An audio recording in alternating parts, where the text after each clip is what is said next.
שלום, נעים מאוד, שמי קריסטינה סולומון שייר, מחנכת כיתה ו'3 בבית ספר שיפר, בפתח תקווה. שיחות נחת זה משהו שאני עושה האמת משנתי הראשונה כמורה.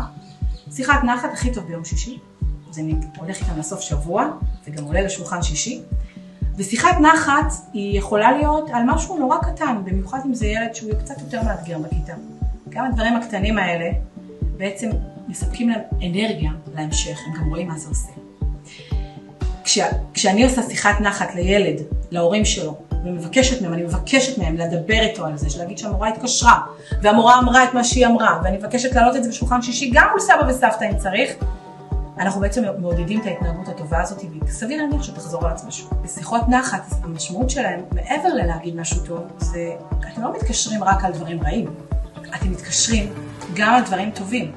וההד שהדבר הזה עושה, אתם תשמעו את ההורים גם מחזירים לכם בחזרה ויגידו לכם, זה לא מובן מאליו שאת מתקשרת גם על הדברים האלה.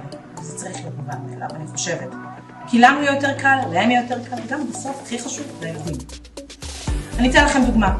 יש לי ילד שהוא קצת חצוף, מה אני עושה? חצוף קצת. אוהב להתחצף לאנשי הצוות, פחות למחנכת, פחות למנהלת, לאנשי הצוות קצת יותר. אבל יש בו משהו מאוד מאוד מיוחד. הוא מכיל את כל הילדים השונים. זה מה שחינכו אותו בבית, לשמחתי הרבה. והיה לנו דיון בעקבות הסעת המשואות, הייתה את אופק ראשון, שהיא מייצגת את סיירת החרם, והוא נתן פה נאום לאומה, לכיתה, נאום מדהים של קבלת האחר והכלת האחר, וגם אצלנו בכיתה יש כל מיני עניינים, והוא פשוט הדהים אותי ואת הכיתה. ברמה שהכיתה ניגשה אליי ואמרה לי, המורה צריכה לתת לילד הזה מצטיין חברתי. ואני בחרתי להתקשר להורים שלו, ובחרתי כשאמא שלו ענתה לי לשאול אותה, איפה אבא? תביא אותו גם אליו בטלפון. והם שמעו שניהם, הם התמוגגו משמחה.